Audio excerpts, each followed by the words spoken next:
and welcome to the Acorn Alchemy YouTube channel, where we discuss the shadowy aspects of life. This video is the first of many in a series called Using Tarot for Shadow Work. In this inaugural series, we will examine the tarot archetypes through the lens of the shadow. Examining the shadow sides of tarot archetypes is not new and uncharted territory in the tarot world. Tarot readers often discuss the shadow sides of archetypes when we encounter reversals. However, most tarot books and courses do not spend much time discussing the archetypes through this lens. At most, we might get a few key words that describe the shadow side and not much else. Over the past several years, I have engaged in extensive shadow work. My life experiences have made this work non-negotiable. Tarot, particularly its shadow aspects, is an excellent tool for engaging in this level of inner work and contemplation.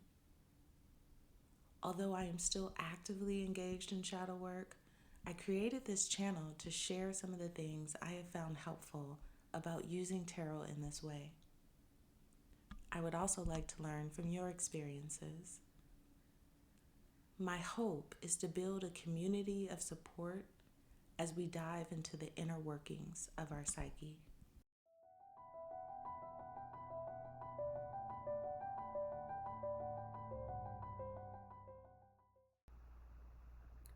Whenever someone finds out that I read tarot, I often get the following question: can you do a reading for me?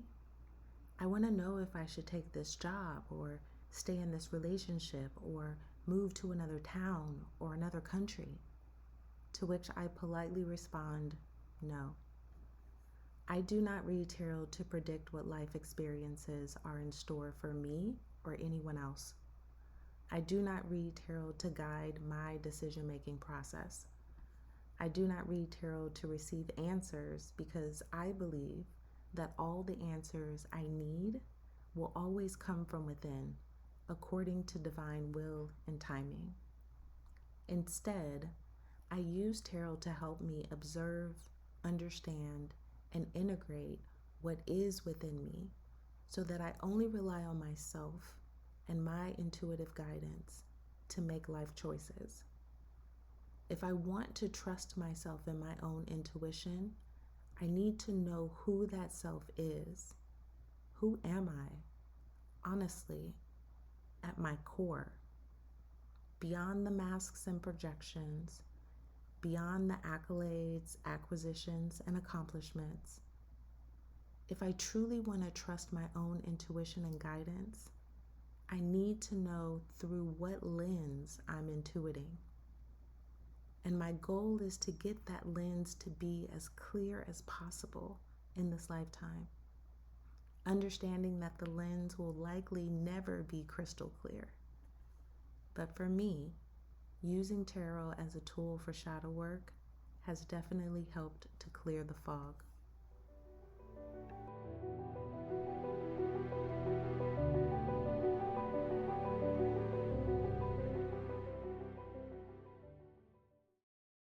A couple of years ago, I watched the Disney Marvel series called Loki. I highly recommend it if you are an MCU fan and you haven't seen it yet. It is wonderful. I love this series so much that I even watched the behind-the-scenes footage in which Tom Hiddleston, who plays Loki, was interviewed. The interviewer asked Tom what he liked about playing Loki. Tom replied that he loved that Loki played all the keys on the piano. He explained that Loki blends the dark and heavy keys, full of sorrow, pain, and grief, with loving, joyful, lighter notes to make deep, profound chords. This beautiful analogy resonated with my journey of self-exploration and shadow work over the last several years. Shadow work involves diving headfirst into the depths of our psyche, confronting our fears and insecurities, and ultimately learning to embrace all aspects of ourselves, even the darker ones. Learning to embrace all aspects of ourselves is the equivalent to playing all the keys on the piano, creating a melody that beautifully weaves together the story of our pain, joy, grief, heartbreak, and hope.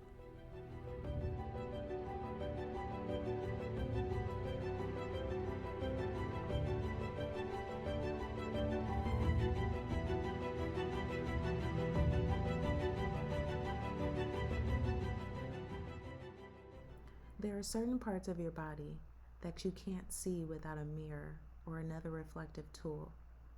For example, without a reflection, your eyes can't see your nose or your forehead or your lips. Similarly, certain aspects of our psyche are challenging to see without assistance. Shadow work involves learning to observe all facets of one's psyche, which ultimately leads to the integration of the whole self. Carl Jung describes 3 aspects of the psyche: the conscious mind, the subconscious mind, and the unconscious mind. The conscious mind refers to the elements at the top of mind. The conscious mind forms our personality and our ego. It also represents the mask that we sometimes wear to socialize or fit in. The subconscious mind stores thoughts and memories that are not actively in our awareness, but can be easily brought to the forefront, such as our ability to drive a car, what we did for our 15th birthday, or a funny experience that we had a few years ago. The unconscious mind refers to deeply buried thoughts, memories, and experiences that are not easily accessible. This may include past traumas or repressed emotions. Shadow work is a path to radical self-acceptance through critical examination and honest self-reflection. Some of us have been conditioned to believe that it is only safe or acceptable to express positive emotions. This conditioning is often due to years of being shamed for being too sensitive, angry, fearful, or sad. As a result, we began suppressing negative emotions for fear of judgment, embarrassment, or disappointment. Shadow work helps you to see that who you are when you are angry, sad, and stressed is who you are. Your resistance to these emotions and the desire to mute the dark and heavy aspects of yourself is what causes the shadow to emerge. Many of us have crafted our persona like we would design a character in a video game. We carefully select our mask and adorn our character with elements we feel are pleasing to others. However, as we navigate this life journey and experience its ups and downs, it becomes increasingly difficult to maintain the act.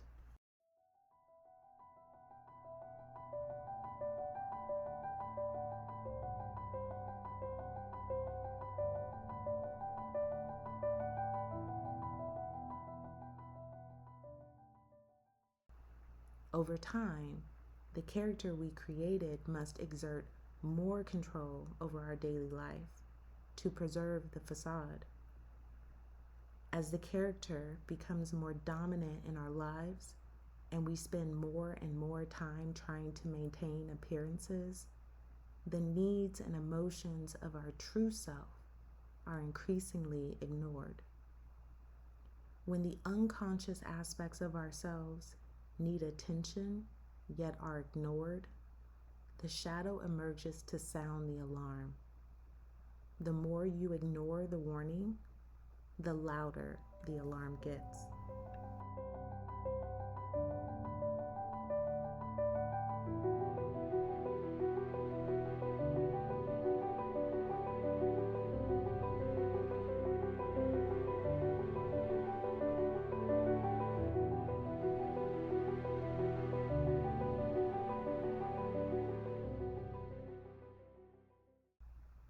Our shadow side emerges when we cannot express our emotions freely. When we repress anger, anxiety, guilt, or regret, when we don't allow these emotions to flow, our shadow projects on the canvas of our lives like a bat signal. It's attempting to get our attention. It's a call to action.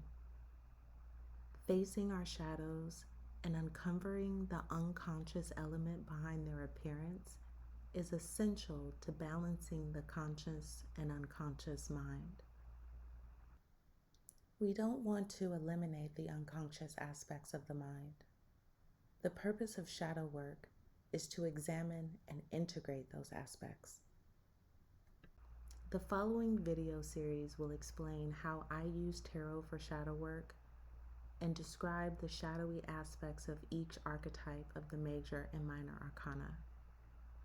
If you are on your own journey through the shadow and this topic interests you, please like and subscribe to receive notifications for future uploads.